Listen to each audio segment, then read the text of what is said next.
Well, finally, it's over with Twilight Breaking Dawn Part 2. One of the strangest movie franchises in history has finally drawn its last breath, and bloodsuckers everywhere can breathe a big sigh of relief. I'm referring, of course, to film critics like me.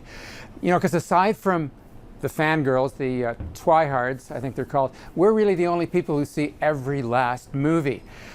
You know, when I saw the first one, I was, I guess you'd say, twi-curious, and I got a kick out of it. I really thought it was fun.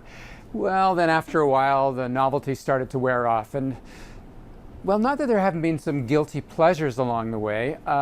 You know, I love the bipolar mood swings between camp and schmaltz, and you gotta love the characters. Twilight has given us the sweetest, cutest, most downright adorable vampires you're ever gonna want to meet. Don't look for a lot of story in the final installment. The conflicts among the characters, the main characters, have all been resolved. Edward and Bella are raising their half-human, half-vampire daughter. Jake the wolf hunk has stopped chasing after her.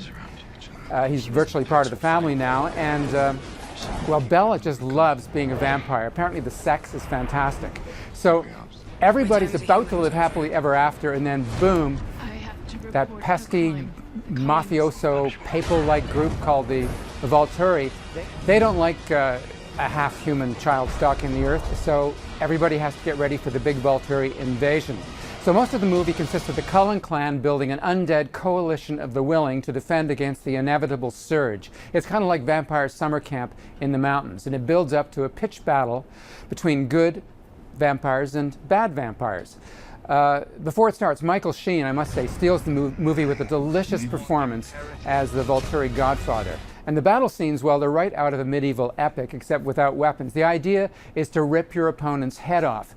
And heads do roll with abandon, and the series comes to a very satisfying close with a totally weird mix of decapitation and family values. What could be better than that? So this franchise, is it dead or is it undead? Well, just because they've run out of novels, that doesn't rule out reboots and sequels. As we've learned from James Bond, never say never. Now for something completely different and even weirder, I highly recommend A Liar's Autobiography, the untrue story of Monty Python's Graham Chapman. This is a biopic like you've never seen before. It's 3D, it's animated, and it's based on the semi-fictional memoir published by Chapman in 1980. That was 9 years before he died of cancer, at 48. It covers his time as a medical student, his Cambridge days with John Cleese, all those Python years, his coming out as a gay man, and his abduction by space aliens.